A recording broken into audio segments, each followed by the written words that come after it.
viewers, Assalamu alaikum. Welcome to SM Learning Academy. I hope you are well. By the grace of Almighty, this is Mamunur Rashid with you once again. আপনাদের সাথে আমি আবারও আজকে হাজির হয়েছি take কোশ্চেনের এই অষ্টম পর্ব নিয়ে।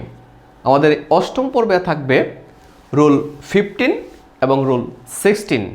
এই দুটি রুলস নিয়ে আমি আপনাদের সাথে থাকবো। আপনারা আজকের এই ক্লাসটি উপভোগ করতে চাইলে আমাদের সাথেই থাকুন। আজকে আমরা দেখতে পাচ্ছি রুল 15-এ আছে কোন সেন্টেন্সের সাবজেক্ট অল অফ আস, দুঃখিত এখানে অফ হবে, all of us, some of us, none of us, every one of us থাকলে তার প্রনাউন উই হয়। তার মানে কোন সেন্টেন্সের সাবজেক্ট যদি অল অফ আস, যেমন অল অফ আস থাকে, all of us can speak English dot dot dot dot dot তাহলে all of us can speak English অর্থ হচ্ছে আমাদের সকলেই ইংরেজি বলতে পারে, আমাদের সকলেই ইংরেজি বলতে পারে। তাহলে আমরা জানি প্রদত্ত সেন্টেন্সটি অপরিবর্তিত অবস্থায় বসাতে হবে। তাহলে আমরা লিখলাম কি all of us can speak English, শেষে আমরা অবশ্যই এখানে একটা কমা দিব। এখানে আমরা দেখতে পাচ্ছি বাক্যটা হচ্ছে হাবোধক, ক্যান। তাহলে এখানে আমরা ক্যান লিখলাম, বাক্যটা যেহেতু হাবোধক তাহলে অবশ্যই তাকে নাবোধক করতে হবে। আর নাবোধক করার জন্য আমাদেরকে কিন্তু অবশ্যই যখন আমরা ক্যান প্লাস নট এই দুটো শব্দকে সংক্ষিপ্ত করব, মানে কন্ট্রাক্টেড করব, কন্ট্রাক্টেড ফর্মে নিয়ে আসব, তখন অবশ্যই আমাদের কিন্তু একটা এন এখানে বাদ দিতে হবে। তাহলে লিখতে হবে CAN''T। তাহলে উত্তর হবে, উচ্চারণটা হবে কান্ট। উচ্চারণটা কি হবে? উচ্চারণটা হবে কান্ট। তাহলে কান্ট। এবার মূলত সাবজেক্ট হচ্ছে অল অফ আস, আমাদের সকলেই। তার মানে আমাদের সকলেই। তাহলে এখানে যেহেতু আস আছে, তাহলে আসের সাবজেক্টিভ ফর্মটা বসাতে হবে উই। আসের সাবজেক্টিভ ফর্ম হচ্ছে উই। মূলত এখানে হচ্ছে আমাদের সকলেই, মানে আমাদের সকলেই ইংরেজি বলতে পারে। All of us can speak English, আমাদের সকলেই ইংরেজি বলতে পারে, তাই নয় কি? এবার আমরা আরও একটি উদাহরণ দিব, যেমন some of us, some of us were present the meeting.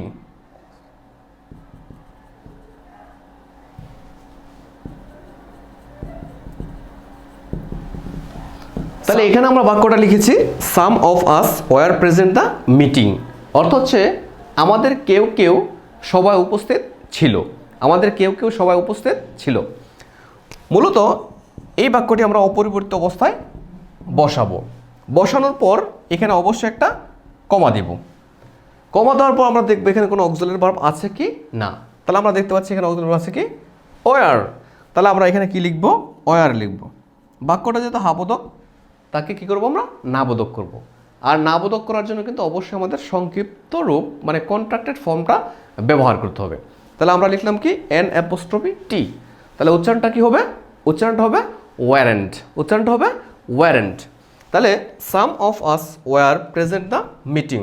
তাহলে ওয়ারেন্ট এখানে আছে কি আস, তাহলে আসের সাবজেক্টিভ ফর্ম কি উই। তাহলে আমরা এখানে লিখব উই। তাহলে পুরো আনসারটা হচ্ছে some of us were present the meeting, মানে আমাদের কেউ কেউ সবাই উপস্থিত ছিল। তাহলে আনসারটা হবে ওয়ারেন্ট উই। আনসারটা হবে ওয়ারেন্ট উই। তার মানে হচ্ছে কোনো সেন্টেন্সের সাবজেক্ট যদি some of us, all of us, none of us এবং এভরি ওয়ান অফ আস থাকে, তাহলে তার প্রনাউন হবে উই। ডিয়ার ভিউয়ার্স, এখন আমি আলোচনা করব রুল 16 নিয়ে। রুল 16 হচ্ছে কোনো সেন্টেন্সের subject all of them, some of them, none of them এবং এভরি ওয়ান অফ দেম থাকলে তার প্রনাউন দে হবে, তার প্রনাউন হবে দে। এবার আমরা কয়েকটা এক্সাম্পলের মাধ্যমে জিনিসটা একটু ক্লিয়ার করব। যেমন all of them were present the meeting.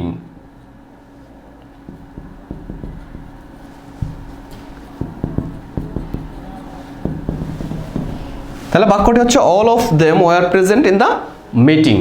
All of them were present in the meeting, মানে হচ্ছে তাদের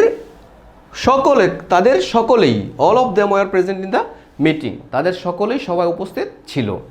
তাহলে প্রদত্ত সেন্টেন্সটি আমরা অপরিবর্তিত অবস্থায় বসাবো, যতটুকু আছে ততটুকু আমরা লিখব। লিখে সর্বপ্রথম যে কাজটা করতে হবে সেটা হচ্ছে অবশ্যই আমাদেরকে কিন্তু কমা ব্যবহার করতে হবে, যে কথাটা আমি বারবার বলেছি। তাহলে এখানে কমা দিতে হবে, কি দিতে হবে? কমা দিতে হবে। এবার কমা দেওয়ার পর দেখতে হবে এই বাক্যের মধ্যে কোনো অক্সিলারি ভার্ব আছে কিনা। যদি অক্সিলারি ভার্ব থাকে তাহলে অবশ্যই সেই অক্সিলারি ভার্বটা বসাতে হবে। তাহলে আমরা দেখতে পাচ্ছি এখানে অক্সিলারি ভার্ব আছে কি? ওয়ার। তাহলে আমরা এখানে কি লিখব? ওয়ার লিখব। এবং বাক্যটা হাবোধক, তাহলে বাক্যটা যেহেতু হাবোধক অতএব তাকে নাবোধক করতে হবে। তাহলে ওয়ার, হাবোধক বাক্যটাকে নাবোধক করতে হবে, তাহলে ওয়ারেন্ট। এবার সাবজেক্ট হচ্ছে দেম, তাহলে দেমের সাবজেক্ট, দেম হচ্ছে অবজেক্টিভ ফর্ম, তার সাবজেক্টিভ ফর্ম কি? দে। তাহলে এখানে লিখতে হবে দে এবং শেষে প্রশ্নবোধক চিহ্ন দিতে হবে।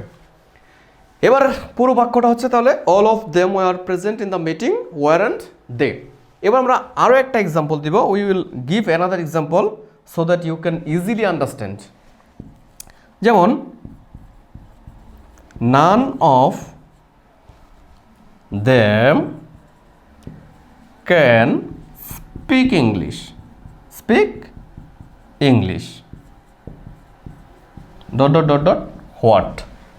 এবার আমরা আরো একটি বাক্য লিখলাম, বাক্যটি হচ্ছে none of them can speak English, মানে তাদের কেউ এই ইংরেজি বলতে পারে না, তাদের কেউ এই ইংরেজি বলতে পারে না। তাহলে সর্বপ্রথম কোন কাজটা আমাদের করতে হবে ডিয়ার ভিউয়ার্স? অবশ্যই মনে আছে আপনাদের?